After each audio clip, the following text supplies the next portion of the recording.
권영철 기자의 Y뉴스로 넘어갑니다. 권 기자 안녕하십니까? 안녕하십니까? 네, 이렇게 만나는 거 참 오랜만입니다. 그러네요. 이렇게도 만납니다. 네, 오늘 어떤 얘기를 준비했습니까? 롯데 홈쇼핑과 관련된 얘기입니다. 네. 롯데 홈쇼핑이 오는 9월 28일부터 6개월간 매일 하루 6시간씩 영업 정지에 들어갑니다. 그러니까 홈쇼핑 채널에서는 황금 시간대로 불리는 시간대인데요.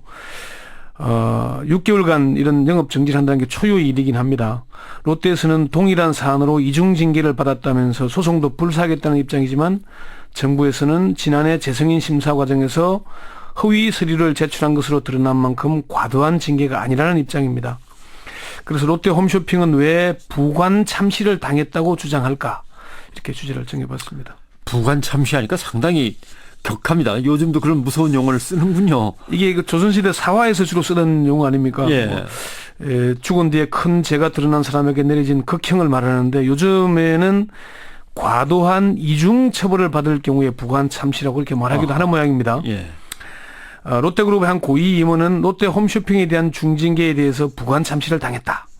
롯데그룹의 다른 관계자는 롯데 홈쇼핑 영업 정지는 명백한 이중 처벌로 부관 참시가 적절한 표현이다. 이렇게 얘기를 하긴 했습니다. 네. 그럼 롯데 홈쇼핑에 대한 징계는 확실히 과도하다는 얘기가 되나요? 롯데에서는 그렇게 주장하고 있습니다. 롯데그룹의 한 관계자는 롯데 홈쇼핑은 지난해 재승인 심사에서 5년이던 승인 유효 기간이 3년으로 줄어들었다. 이미 징계를 받았는데 다시 하루 6시간의 프라임타임 방송을 중지하라는 건 너무 과도한 징계다. 이렇게 얘기를 했습니다.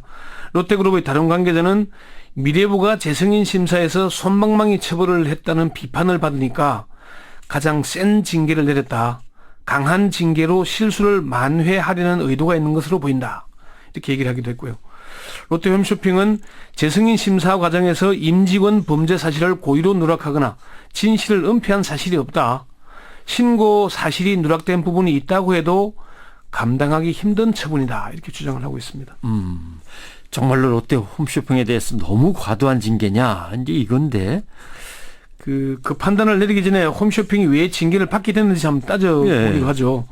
롯데 홈쇼핑의 갑질 논란은 유명한 사건 아닙니까? 그렇죠. 지난 2014년에 그 서울중앙지검이 롯데 홈쇼핑 수사 결과를 발표했는데 전 현직 임원들이 납품업체들로부터 뒷돈을 뜯어낸 수법은 상상을 초월하는 것이었습니다. 네. 당시에 뭐 임직원 비리를 보면은 대표이사를 비롯한 임직원 10명이 방송 출연이나 프라임 시간대 배정 등을 대가로 납품업체들로부터 금액의 돈과 고가 그림, 승용차 등을 챙겼습니다. 심지어 이혼한 아내의 생활비를 내달라거나 아버지 도박빚 뭐 억대가 넘는 도박빚을 떠넘긴다거나 뭐 그런 일들까지 있었거든요. 그게 다가 아니고 2015년 3월에는 공정거래위원회 조사에서 드러난 건데 6개 홈쇼핑 업체들이 납품업체들을 상대로 계약서 미교부, 일방적 계약 변경, 납품 대금 지급 지연, 판촉비 떠넘기기 등 불공정 행위를 일삼는 이른바 갑질을 해온 사실이 드러났거든요. 이 정도의 잘못이라면 어느 정도의 징계를 받아야 하겠습니까? 글쎄요. 저는 좀 과격해서 이 정도면 폐쇄 뭐 이렇게까지 얘기를 해야 될지는 모르겠습니다만. 그러니까 홈쇼핑 업계의 갑질 논란은 이전부터 계속된 것이었고 롯데 홈쇼핑의 갑질이 구체적으로 드러났으니까 사회적으로 이런 상당히 비등했거든요. 네. 이 정도면은 재승인 심사에서 탈락해야 된다. 뭐 영업을 취소해야 된다. 그런 얘기가 많았습니다. 그런데 징계 수위는 홈쇼핑 재승인 유효 기간을 5년에서 3년으로 2년 단축한 것이 전부였습니다. 네. 미래부가 첫 번째 단추를 잘못 끼운 것이죠. 네. 그래서 다시 여기에 대해서 뭔가 다른 조치가 취해진다면 이중 처벌이 되는 거다 이렇게 되는 건가요? 그러니까 동일한 조건 똑같은 사안으로만 징계했다면 이중 처벌 일사부재리 원칙에 어긋나는 게 되겠죠. 예. 그런데 이 때문에 사실 이중 처벌 논란이 있는 것은 사실이고요. 그렇지만 감사원이나 미래부의 설명을 들어보면은 심사 과정에서 롯데 홈쇼핑이 명백하게 허위 서류를 제출한 사실이 새롭게 드러났다는 겁니다. 이중 처벌이 아니라는 얘기죠. 잘못한 걸 처벌했는데 잘못한 걸 해명하는 과정에서도 허위 서류가 또 나왔다. 그렇죠. 예. 그러니까 감사원은 롯데 홈쇼핑에 대한 재승인 심사가 특혜가 아니냐는 비판에 따라서 특정 감사에 착수를 했거든요. 그런데 재승인 심사를 다시 해보니까 공무원들이 뭔가 좀 업무에 소홀했다. 심사를 제대로 못했다. 그래서 미래부 공무원 3명을 징계하도록 하고 롯데 홈쇼핑이 허위 서류를 제출해서 재승인 심사를 받아냈으니까 규정에 따라서 중징계를 해라고 이제 감사원이 지시를 한 겁니다. 감사원 감사 결과를 보면은 롯데홈쇼핑은 이미 2014년 적발된 비리 임직원 10명 중에 대표이사 등 2명의 서류를 제출 서류에서 제외했습니다. 네. 이 사람들이 범죄 행위가 포함됐더라면은 방송의 공적 책임, 공정성, 공익성, 실행 가능성 분야에서 과락을 받게 됩니다. 예. 과락을 받게 되면은 재승인 심사에서 취소 처분을 받게 될 수도 있는 겁니다. 예. 그래서 감사원은 롯데홈쇼핑이 이런 사정을 알고 고의로 임원 2명의 형사처벌 사실을 제대로 보고하지 않았던 게 아닌가 이렇게 본 겁니다. 미래부의 한 관계자도 롯데홈쇼핑에 대한 이중처벌이 전혀 아니다. 감사원에서는 재승인 취소를 해야 할 정도로 강경한 방침이었지만은 방송법 시행령에 허위 서류를 제출했을 경우 승인 취소가 불가능해서 영업 정지를 결정하게 됐던 것이다. 이렇게 설명을 하고 있습니다. 예. 더 강력한 징계를 할 수도 있는데 규정상 그것밖에 할 수 없어서 영업 정지를 한 것이라는 설명입니다. 예. 아슬아슬하게 점수를 살짝 넘겨서 과락을 면하게 될 게 아니고 사실은 과락인데 예. 서류를 위조해서 살짝 과락을 넘겼다 이런 얘기가 되겠군요. 감사원은 그렇게 본 거죠. 예. 결국 뭐 이렇게 서로 주장하는 것을 어느 게 진정한 것인지 진실된 것인지 판결하려면 소송으로 가야겠네요. 롯데가 선택할 수 있는 카드가 그렇게 많지 않습니다. 예. 롯데 홈쇼핑 관계자는 지난주 협력업체 관계자들과 간담회를 열었는데 영업 정지가 이루어지지 않도록 뭐 법적 소송도 해달라. 한결같은 목소리였다.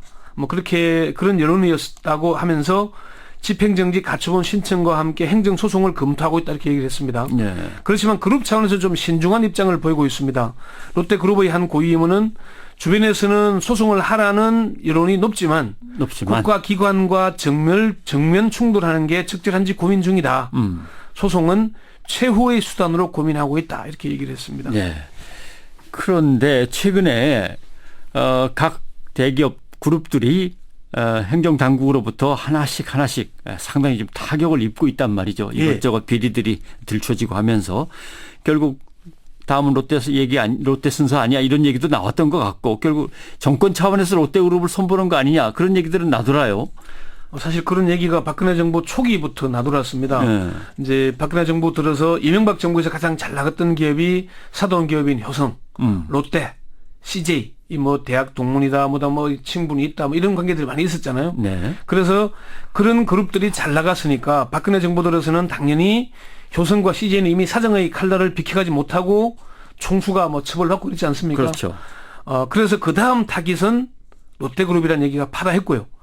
지금도 재계나 법조계에서는 검찰이 롯데그룹 고위 관계자들을 대상으로 집중 내사를 벌이고 있다.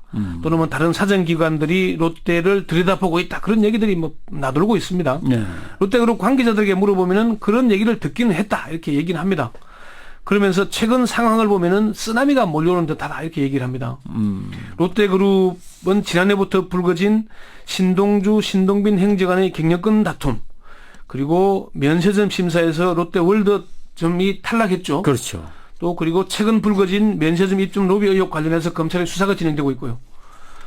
또 롯데마트의 가습기 살균제 문제, 이어서 롯데홈쇼핑 중징계 등의 사건이 계속 이어지고 있지 않습니까? 네. 그러니까 그룹 입장에서 보자면은 어느 하나 뭐 참 손 놓고 쳐다볼 수 없는 큰일들이 몰려오고 있으니까 그래서 업계에서는 롯데그룹에 대한 정권 차원의 손보기가 진행되고 있는 거 아니냐 그렇게 얘기를 하긴 합니다. 그렇지만 개별 사건을 하나하나 분리해서 보면은 정부나 사정기관에서는 당연히 해야 할 일을 하고 있는 겁니다. 네. 청와대 한 관계자는 롯데 홈쇼핑을 정권 차원에서 손보기 한다는 건 어불성설이다. 잘못한 기업을 제재하는 게 잘못이라면은 대기업은 아무런 책임도 지지 말아야 한다는 거냐 그렇게 얘기를 하기로 했습니다. 예. 뭐 롯데는 잘못한 게 있으면 책임을 진다고는 하는데 아까 뭐 우리가 승인의 취소 얘기까지 막 거론을 했습니다마는 그럴 경우 협력사들 같은 경우는 피해가 큰 거 아닌가요? 사실 그 문제가 큰 문제긴 한데 그건 롯데가 감당해야 할 문제 아니겠습니까? 롯데 홈쇼핑이 왜 중징계를 받게 됐습니까? 갑질 논란 때문입니다. 예. 협력사들 상대로 쥐어 짰다는 얘기죠. 예. 그래놓고는 지금은 영업 정지하니까 협력사가 죽어나간다. 뭔가 좀 앞뒤가 안 맞지 않습니까? 이 납품업체들은 정부의 가혹한 이중처벌 탓이 아니고 롯데쇼핑의 거듭된 불법행위 탓에 사실 이런 어려움을 겪게 되는 거 아니겠습니까? 예. 그러면 롯데가 보상책을 마련해야 되는 건데 롯데는 보상책을 마련하기 전에 정부 탓이다 이렇게 몰고 가고 있거든요. 이론전을 펴고 있는 겁니다. 자기들의 잘못 때문인데 협력사가 죽게 되는 게 정부 탓으로 돌리고 있는 거죠.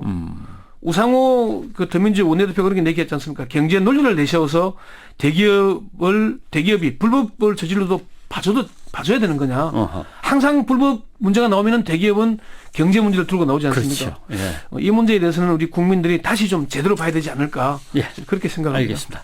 와이뉴스였습니다. 권영길 기자 수고했습니다.